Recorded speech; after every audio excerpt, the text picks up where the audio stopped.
دشمن کی وجہ سے بھی ناانصافی نہ کرنا۔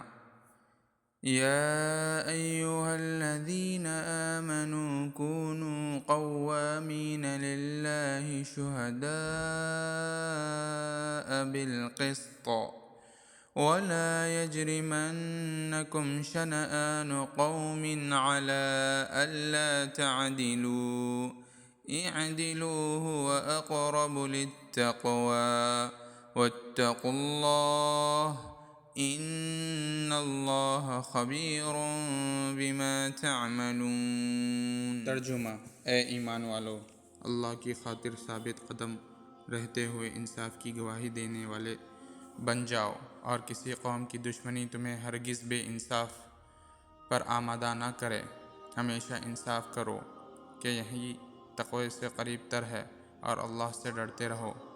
بے شک اللہ تعالیٰ تمہارے سب کاموں سے باخبر ہے۔